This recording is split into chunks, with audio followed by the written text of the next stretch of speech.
हाँ जी, तो एक बार फिर से स्वागत है आप सभी का ज्ञान स्रोत के यूट्यूब चैनल पर। आज हम लोग चर्चा करने वाले हैं Bihar board 2026 exam class 10th के लिए फिजिक्स का एक चैप्टर है विद्युत धारा। उसके लिए आज लेकर आए हैं हम 35 VVI ऑब्जेक्टिव क्वेश्चंस। तो एक बार इसे आप जरूर लगाइए और इस वीडियो को पूरा देखिए और अंत में आप कमेंट करके जरूर बताइएगा कि आप 35 में से कितने प्रश्नों को हल कर पाते हैं। तो चलिए वीडियो को शुरू करते हैं।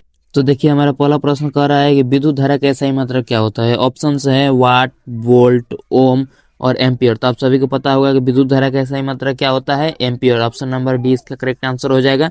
दूसरा प्रश्न हमसे कह रहा है कि विभवांतर मापने के लिए किस यंत्र का उपयोग किया जाता है। तो आप सभी को पता होगा कि विभवांतर नापने के लिए कहे तो वोल्ट मीटर, यदि एम्पियर नापने के लिए कहे तो आमीटर का उपयोग होता है। तो अभी क्या हमसे पूछ रहा है, विभवांतर मापने के लिए, इसीलिए वोल्ट मीटर बी इसका करेक्ट आंसर हो जाएगा। चलिए अगले प्रश्न की तरफ बढ़ते हैं। 3 नंबर प्रश्न जो कि बहुत ही VVI प्रश्न है, पूछ रहा है कि इलेक्ट्रॉन पर कितना आवेश होता है। बहुत बार प्रश्न पूछा जा चुका है, इसीलिए आप इसे जरूर ध्यान में रखिएगा। यह बहुत ही VVI प्रश्न है। ऑप्शन देख लेते हैं। 1.6 × 10 के power 19 coulomb. B number option है 0.16 × 10 के पावर -19 कूलाम। और सी नंबर ऑप्शन है 1.6 × 10 के पावर -19 कूलाम। और डी नंबर ऑप्शन है 16 × 10 के पावर -19 कूलाम। तो हमारा ऑप्शन नंबर सी करेक्ट हो जाता है, 1.6 × 10 के पावर -19 कूलाम। ठीक है, तो ऑप्शन नंबर सी इसका करेक्ट आंसर हो जाता है। इस प्रश्न को आप ध्यान में रखिएगा, यह बहुत बार प्रश्न पूछा जा चुका है, इसीलिए इसे बहुत ही VVI माना जाता है। ठीक है, तो चलिए अगले प्रश्न की तरफ बढ़ते हैं। 4 नंबर प्रश्न हमसे पूछ रहा है कि प्रतिरोध का SI मात्रक क्या होता है। तो ऑप्शन है जूल, एम्पियर, वाट, ओम। तो देखिए यहाँ पर प्रतिरोध का SI मात्रक क्या होता है, ओम। तो यहाँ पर डी नंबर ऑप्शन इसका करेक्ट आंसर हो जाता है। ऐसे ही प्रश्न बहुत बार पूछे जा चुके हैं, सरल से प्रश्न पूछे जाते हैं। SI मात्रक क्या होता है, सूत्र क्या होता है, इसका गणितीय रूप क्या होता है, यही सब प्रश्न पूछे जाते हैं। तो इन प्रश्नों पर आप खास करके ध्यान जरूर दीजिएगा। तो इसका करेक्ट आंसर क्या हो जाता है, ओम। प्रतिरोध का SI मात्रक ओम। ऑप्शन नंबर डी इसका करेक्ट आंसर हो जाता है। चलिए अगले प्रश्न की तरफ बढ़ते हैं। देखिए 5 नंबर हमसे प्रश्न पूछ दिया है कि ओम का गणितीय रूप क्या होता है। ऐसे प्रश्न बहुत बार आते हैं। तो एम का गणितीय रूप मतलब कि पूछ रहा है कि भी बराबर क्या होता है। तो आप सभी को पता होगा कि भी बराबर क्या होता है, IR। तो हम खोजेंगे ऑप्शन में कहाँ है, भी बराबर IR। ये देखिए 2 नंबर ऑप्शन इसका करेक्ट आंसर हो जाता है। भी बराबर क्या होता है, IR। ठीक है, तो चलिए अपने अगले प्रश्न की तरफ बढ़ते हैं। 6 नंबर प्रश्न हमसे पूछ रहा है कि विद्युतीय बल्ब में तंतु के रूप में किसका इस्तेमाल किया जाता है, अर्थात कि फिलामेंट में किसका इस्तेमाल किया जाता है। तो देखिए यदि बल्ब है तो यह फिलामेंट किसका बना होता है, ये हमसे पूछा जा रहा है। तो ऑप्शन है पहला तांबा, दूसरा ऑप्शन है लोहा, तीसरा ऑप्शन है टंगस्टन और चौथा ऑप्शन है एल्युमिनियम। तो किसका इस्तेमाल किया जाता है, आप सभी को पता होगा, टंगस्टन का इस्तेमाल किया जाता है, जिसे W द्वारा सूचित किया जाता है। तो सी नंबर इसका करेक्ट आंसर हो जाता है। ऐसे ही छोटे छोटे प्रश्न एग्जाम में पूछे जाते हैं, कठिन प्रश्न एग्जाम में नहीं पूछे जाते, सिर्फ सरल प्रश्न ही एग्जाम में पूछे जाते हैं। जो बार बार पूछे गए हैं वही दोहराए भी जाते हैं। तो ऐसे प्रश्नों पर आप जरूर ध्यान दीजिएगा। तो चलिए अगले प्रश्न की तरफ बढ़ते हैं। 7 नंबर प्रश्न हमसे पूछ रहा है कि 1 किलोवाट घंटा किसके बराबर होता है, किसके बराबर होता है। तो ऑप्शन हमारा पहला है 3.6 × 10 के पावर 6 जूल। फिर अगला ऑप्शन है बी नंबर की 3.6 × 10 के पावर 5 जूल। फिर अगला ऑप्शन है कि 3.6 × 10 के पावर 4 जूल। और चौथा ऑप्शन है इनमें से कोई नहीं। तो आप सभी को पता होगा कि 1 किलोवाट घंटे किसके बराबर होता है, 3.6 × 10 के पावर 6 जूल के बराबर होता है। ठीक है, तो चलिए अपने अगले प्रश्न की तरफ बढ़ते हैं। 8 नंबर प्रश्न पूछ रहा है कि किसी चालक का प्रतिरोध निर्भर करता है, मतलब किस पर वो निर्भर करता है। पहला है चालक की लंबाई पर, दूसरा है चालक के अनुप्रस्थ काट पर, तीसरा है पदार्थ की प्रकृति पर और चौथा है उपयुक्त में सभी, मतलब इनमें से सभी गुणों पर निर्भर करता है। तो देखिए मान लीजिए हमारा एक चालक हो गया, ये हम यहाँ पर एक तार ले लेते हैं। तो इसमें प्रतिरोध अर्थात कि रुकावट किन किन आधारों पर निर्भर करेगा। यदि हम तार की लंबाई बढ़ाते हैं तब पर भी प्रतिरोध बढ़ेगा। यदि हम अनुप्रस्थ काट को घटा देते हैं, मतलब कि ये जो कितना मोटा है उसकी मोटाई को घटा दे, तो उस पर भी निर्भर करेगा।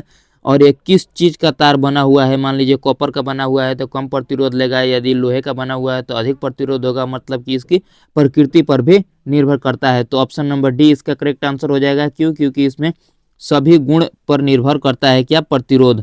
ठीक है, तो चलिए अपने 9 नंबर प्रश्न की तरफ बढ़ते हैं। 9 नंबर प्रश्न देखिए फिर से हमसे SI मात्रक पूछ दिया, किसका विद्युत शक्ति का SI मात्रक। ऐसे प्रश्न बहुत बार पूछे जाते हैं, तो SI मात्रक आप हमेशा याद रखिएगा।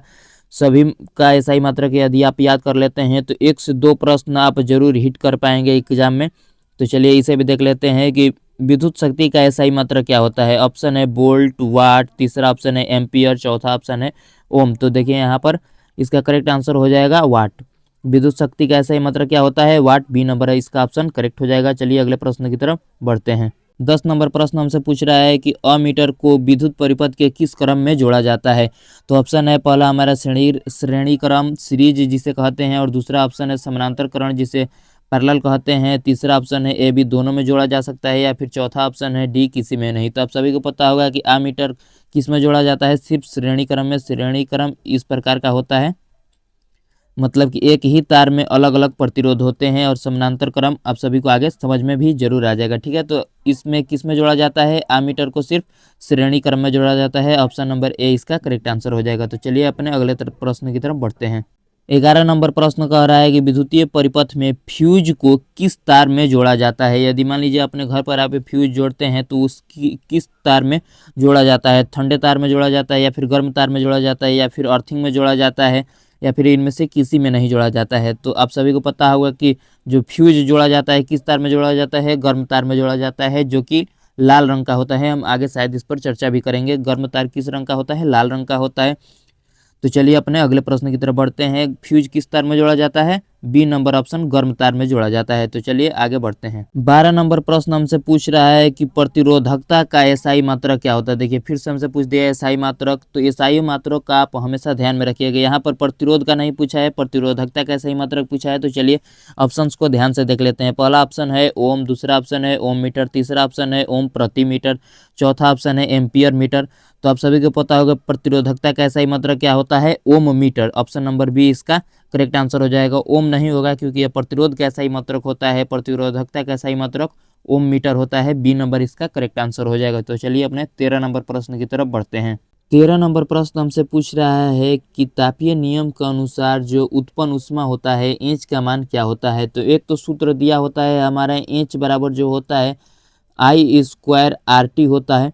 ठीक, तो यदि हम इसे रखते हैं, मान लीजिए एक फार्मूला होता है आई बराबर जो होता है वी बाई आर भी होता है एक फार्मूला वी बाई आर, जो कि ओम के नियम से आता है। तो चलिए यदि हम आई का मान बदल कर ये रखते हैं तो क्या होता है? तो यहाँ पर देखिए मान लीजिए हम नियम को यहाँ पर सूत्र को बदल कर रखते हैं, तो ये हमारा मान लीजिए कि आई एक लिखा हुआ है तो 2 आई लिख लेते हैं हम लोग, आई गुणे आर टी। यदि हम इसमें रखते हैं आई के मान को, तो यहाँ पर देखिए मान लीजिए हमने आई के मान को रखा तो एक आई के जगह पर लिखा हमने वी आर गुणा आई आर टी। तो यहाँ पर देखिए आर से आर खत्म हो गया, और यदि आर से आर खत्म हो गया तो हमारा सूत्र क्या मिला? यहाँ पर देखिए V I T. Option number B दिख रहा है आपको। अब मान लीजिए कि देखते हैं सी नंबर क्या सही है या फिर नहीं। तो जैसे कि हमने यहाँ पर एक जगह पर भी का मान आई का मान वी बाई आर रखा है, यदि दोनों जगह पर वी बाई आर रखते हैं तो क्या होता है? देखिए ध्यान से एक बार इसे देख लेते हैं। जैसे कि दोनों जगह पर रखते हैं तो वी बाई आर गुणे वी बाई आर गुणे आर टी। ठीक, तो एक आर से एक आर खत्म हो गया, वी का मान हो गया वी गुणा वी क्या हो गया? वी स्क्वायर, और टी यहाँ पर बचा हुआ है तो टी, और बटे में आर है तो प्रति आर। ठीक है, तो ये भी हमारा सूत्र एक आ गया सी नंबर, अर्थात कि ये तीनों सूत्र ही सही है, जिससे के लिए उपयुक्त में डी नंबर ऑप्शन सही हो जाएगा, क्योंकि इसमें तीनों सूत्र सही है। एच के मान के लिए तीनों सूत्र इसमें सही है, तो ऑप्शन नंबर डी इसका करेक्ट आंसर हो जाएगा। तो चलिए अपने 14 नंबर प्रश्न की तरफ बढ़ते हैं। तो अगला प्रश्न हमसे कह रहा है कि किलोवाट घंटा किस राशि का मात्रक है? आप फिर से ध्यान दे रहे हैं तो यह मात्रक पूछ रहा है, तो आपको हमेशा इस मात्रकों को याद रखना है, यही एग्जाम में बार बार पूछे जाते हैं। तो किलोवाट घंटा अर्थात कि इसे एक यूनिट भी कहा जाता है, किसका मात्रक है? तो विद्युत ऊर्जा का यह मात्रक है। ठीक है, तो जो घरों में बिजली मापी जाती है 1 यूनिट 2 यूनिट, यही वो है किलोवाट घंटा। तो इसका सी नंबर आंसर करेक्ट हो जाएगा, विद्युत ऊर्जा को मापा जाता है। तो चलिए अपने अगले नंबर प्रश्न की तरफ बढ़ते हैं। 15 नंबर प्रश्न हमसे पूछ रहा है कि घरेलू विद्युत परिपथ में सभी उपकरणों को किस क्रम में जोड़ा जाता है? तो आप सभी को पता होगा कि घरेलू उपकरण जो जोड़े जाते हैं वो किस क्रम में जोड़े जाते हैं? समानांतर क्रम में जोड़े जाते हैं। ठीक है, तो चलिए अपने अगले प्रश्न की तरफ बढ़ते हैं। 16 नंबर प्रश्न हमसे कह रहा है कि बोल्ट किसके बराबर होता है? जो बोल्ट होता है वो किसके बराबर होता है? तो ऑप्शन देख लेते हैं, कूलाम पर जूल नहीं, जूल पर कूलाम, यही हमारा करेक्ट आंसर हो जाएगा। इसे आप यदि याद रखते हैं तो आप इस तरीके से भी याद रख सकते हैं JCB। तो भी का हमसे पूछ रहा है तो ये किसके बराबर है, जूल पर कूलाम के बराबर है। तो ऑप्शन नंबर बी इसका करेक्ट आंसर हो जाएगा। चलिए अपने अगले प्रश्न की तरफ बढ़ते हैं। 17 नंबर प्रश्न एक साधारण सा प्रश्न हमसे पूछ रहा है। ये बहुत ही VVI प्रश्न भी है क्योंकि ये बहुत बार एग्जाम में पूछा जा चुका है और इस बार आने की भी इसकी संभावनाएं बहुत ही अधिक है। तो पूछ रहा है कि विद्युत बल्ब में कौन सी गैस भरी जाती है। तो ये सभी को पता होगा कि निष्क्रिय गैसों की भरी जाती है, जैसे आर्गन, नाइट्रोजन, इन सभी गैसों को भरी जाती है। तो सी नंबर ऑप्शन इसका करेक्ट हो जाएगा। चलिए अपने अगले प्रश्न की तरफ बढ़ते हैं। 18 नंबर प्रश्न हमसे पूछ रहा है कि आवेश के प्रवाह की दर को क्या कहते हैं। तो आवेश की प्रवाह को दर को यह हमसे परिभाषा ही दे दिया है कि आवेश के प्रवाह को दर को क्या कहते हैं। तो अब सभी को पता होगा कि आवेश के प्रवाह के दर को क्या कहते हैं, विद्युत धारा। बी नंबर ऑप्शन इसका करेक्ट हो जाएगा। इस नंबर प्रश्न हमसे पूछ रहा है कि निम्नलिखित में से कौन सा पद विद्युत शक्ति को निरूपित नहीं करता है। तो विद्युत शक्ति अर्थात कि P बराबर होता है VI। तो देखिए यदि हम फिर से यहाँ से यदि V को हटाकर यहाँ पर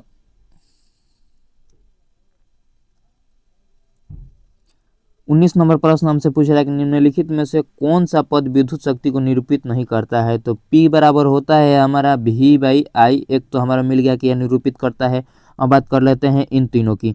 तो यदि हम V को हटाकर यहाँ पर V का मान रखते हैं तो यह हो जाएगा हमारा I/R और फिर जो लास्ट वाला I है उसे रख लेते हैं। तो V का मान होता है IR। तो ये हो गया हमारा I स्क्वायर और R। तो ये भी हमारा करेक्ट हो गया।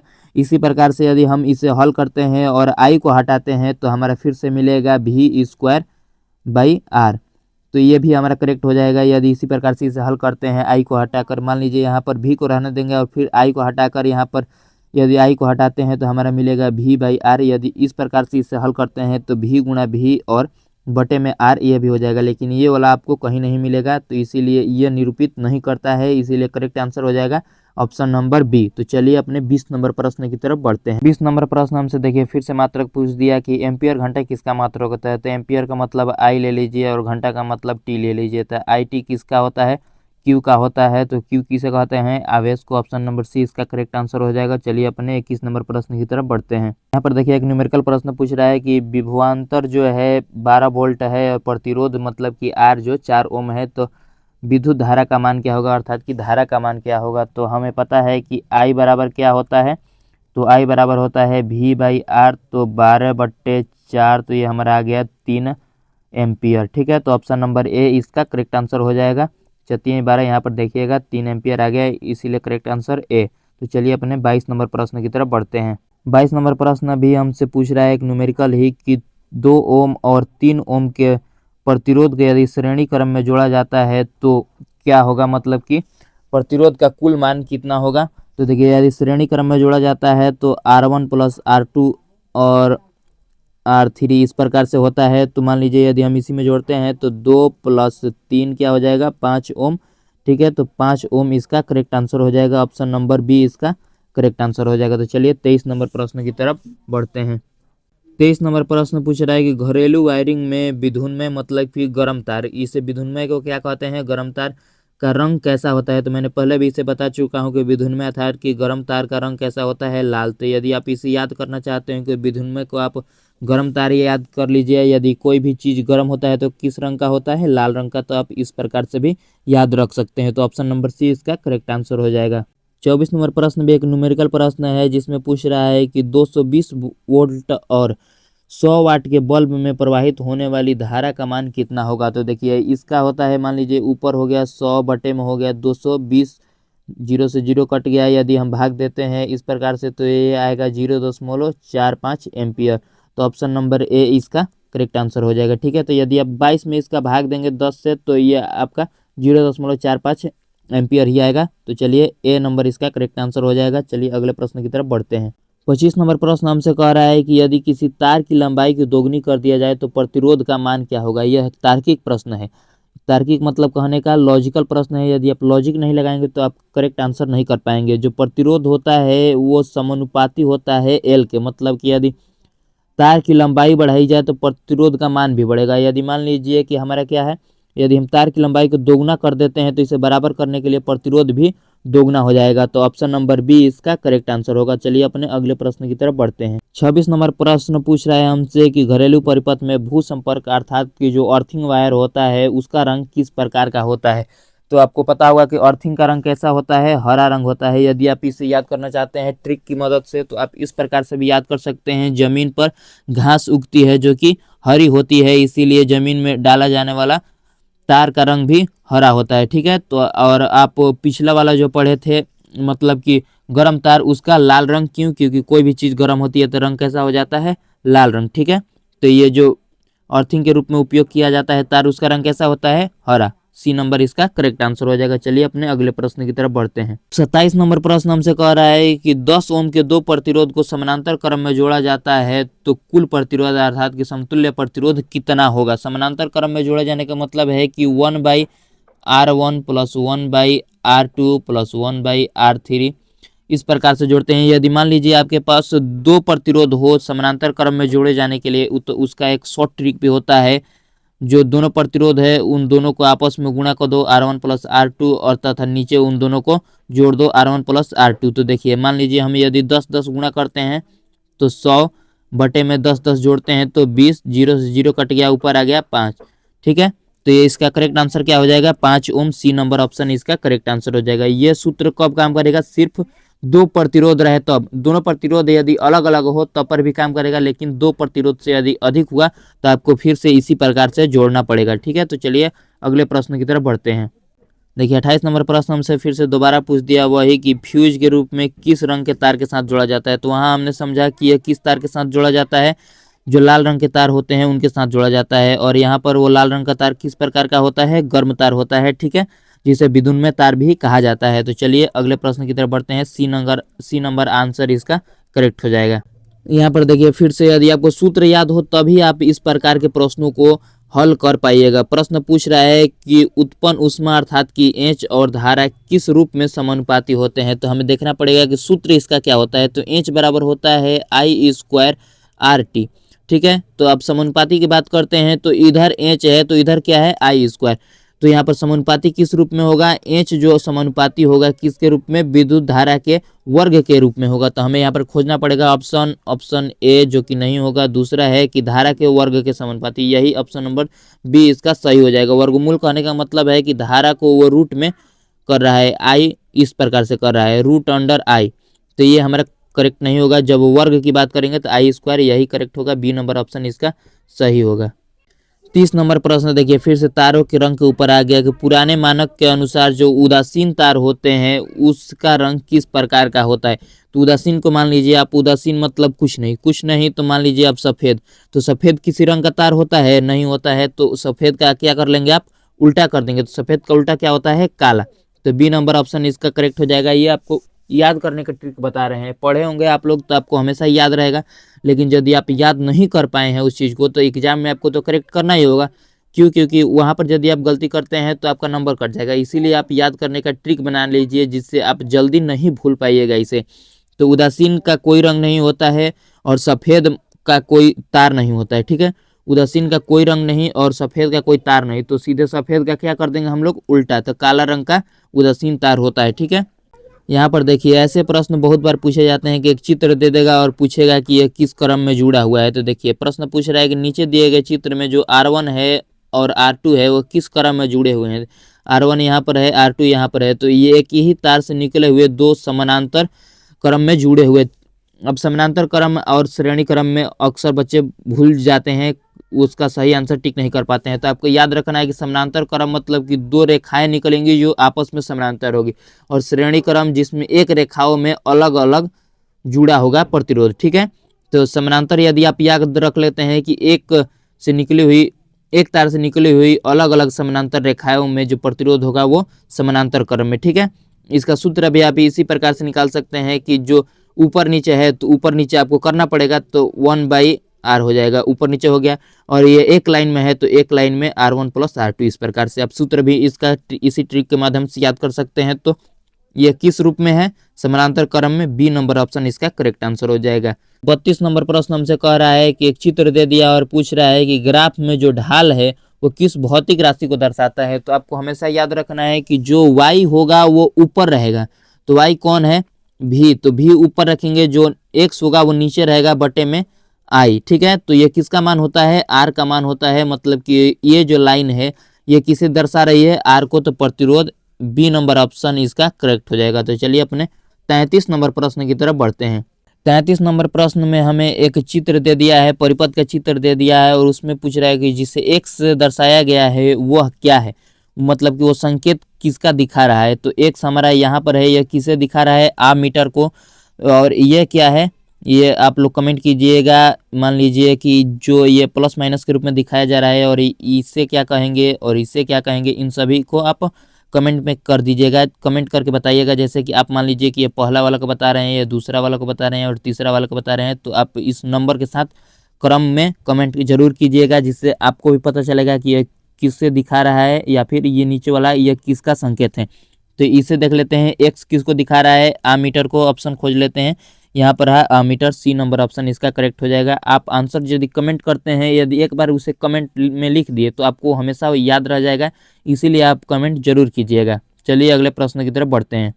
35 नंबर प्रश्न हमसे पूछ रहा है कि किस प्रतीक द्वारा इसे दर्शाया जाता है, मतलब किसे परिवर्तित प्रतिरोध को किस प्रतीक द्वारा दर्शाया जाता है, सीधी रेखा द्वारा दर्शाया जाता है या फिर आड़ी टेढ़ी रेखा द्वारा दर्शाया जाता है। मान लीजिए एक ऐसे इस प्रकार से इसे दर्शाया जाता है, तो ऑप्शन नंबर बी ही इसका करेक्ट आंसर हो जाएगा। प्रतिरोध को आड़ी तिरछी रेखा पर तीर द्वारा दर्शाया जाता है। ठीक है, तो चलिए अगले प्रश्न की तरफ बढ़ते हैं। तो यहाँ पर हमारा प्रश्न समाप्त होता है। 34 नंबर प्रश्न उसमें मिसिंग था, क्योंकि वो अधूरा प्रश्न था, इसीलिए उसे मिस कर दिया गया।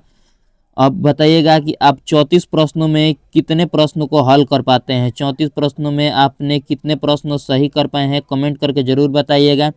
ज्ञान स्रोत आपके साथ हमेशा लगा रहेगा, आपकी तैयारी को मजबूत करता रहेगा, इसीलिए आप इस चैनल को सब्सक्राइब जरूर कर लीजिएगा। ये आपके 2026 बोर्ड के लिए बेहतरीन तरह तैयारी करवाएगा। जल्द ही हम लोग जो है सब्जेक्टिव के लिए भी आपका वीडियो प्रोवाइड करेंगे, तो जुड़े रहिएगा जरूर, और कमेंट करके जरूर बताइएगा कि आप 34 में से कितने प्रश्नों को सही हल कर पाए हैं। धन्यवाद।